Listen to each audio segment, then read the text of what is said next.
welcome to another vehicle review brought to you by Sons of Speed. My name is Brendan. We are today driving the redesigned 2019 Hyundai Santa Fe. And if you're looking for the Santa Fe Sport from last year, well, this is it. They changed the name to just Santa Fe, and the 3-row is the Santa Fe XL. For starters, it's a bigger vehicle. It's slightly bigger in pretty much every dimension, I think, except for rear shoulder room.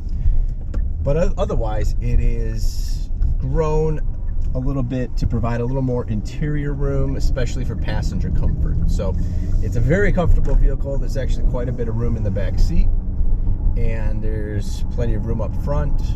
I've been driving this around pretty much all week, and it's been a comfortable ride. This particular model is a front-wheel drive Ultimate 2.0 turbo. You can get the Ultimate trim both in the base engine, which is 184 horsepower and about 178 pound-feet of torque, out of a naturally aspirated 2.4 liter 4-cylinder engine, or you can opt, and you should opt, for the 2-liter turbo engine, which puts out 235 horsepower and 260 pound-feet of torque. Comparing that to the RAV4 we just got out of, which only put out about 200 horsepower, this is a lot more powerful, a lot faster. It does have the turbo feel. In other words, you're going to get a little bit of lag, and it really kind of kicks in, especially in sport mode. You can spin the tires. It's a pretty quick vehicle for a compact SUV. So that was floored. It's got enough torque to get out of its own way. It is not by any means sport, but it's sporty enough. So the whole outside package looks really good. The only problem is that they moved the turn signals from where they were up where the taillights are to down in the bumper. And it's the worst place to put a turn signal. As a driver who sees that, well, the problem is sometimes you don't see it. It's kind of not where you're expecting to see the turn signal mode. So the 2019 Santa Fe has multiple drive modes, which you access with a button down here, and you've got comfort mode, you've got sport mode, which seems to definitely increases the throttle response. It'll give you more power off the line, and your ability to spin tires will greatly increase. The head-up display in here is fantastic. Shows you the speed limit of the road that you're on right now. It'll show you obviously the speed that you're going. It'll show you if anyone's in your blind spot. There'll be a little icon that lights up on either side or both at the same time. And it has other navigation directions that are in there as well. So very useful, and it's not really dimming with my sunglasses, which is great. So they've done a really good job with the head-up display and all of the other driver assists in the car. So the EPA fuel rating on the Santa Fe front-wheel drive is 20 in the city, 25 on the highway, and 22 combined, which is funny because I've been doing a lot of city driving, and I'm getting 19.8 miles a gallon. So that's pretty accurate. And I'm usually turning off the auto start stop, so it's still hitting the 20 mile per gallon expected city fuel economy.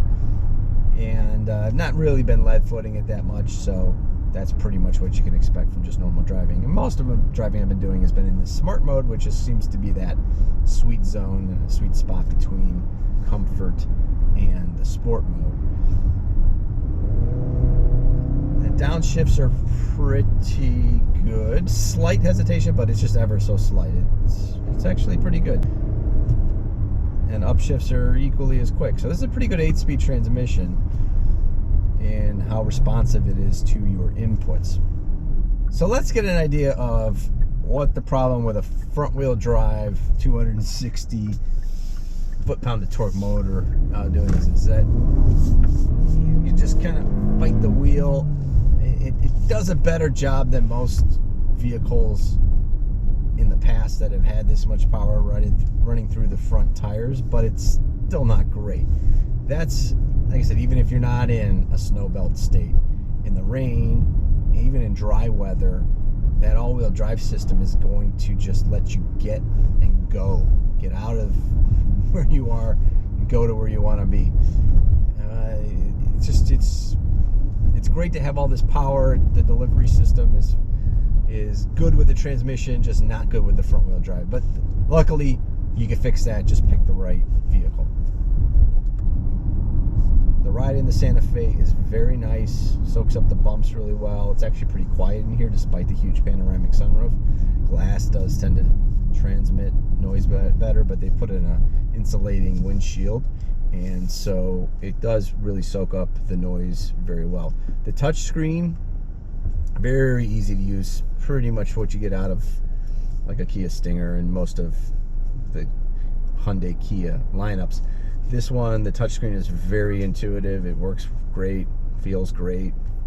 You can just slide through the menus, no problem. The buttons on the side are well laid out, easy to reach, and generally just work great. You've also got, obviously, controls on your steering wheel. The nice thing about being in a 2019 vehicle is there's so much that we used to take for granted 10 years ago, like radio controls on the steering wheel and a very nice screen system. Those are almost second nature by this point. And that's just kind of speaking to how far the auto industry has come in building great cars.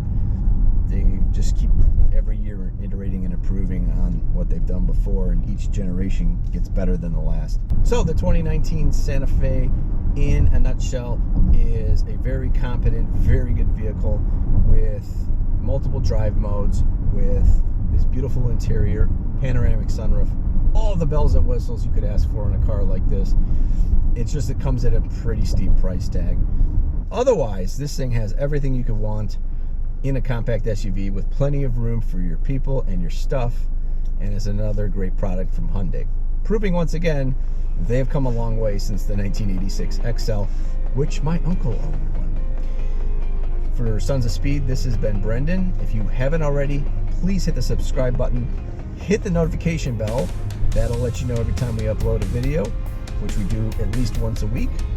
And comment below. Let us know what you think. Is $40,000 too much for an all-wheel drive version of this? Would you take the two-wheel drive version over the all-wheel drive version for $1,700 less, and why? Please hit the like button, and we'll see you in our next review.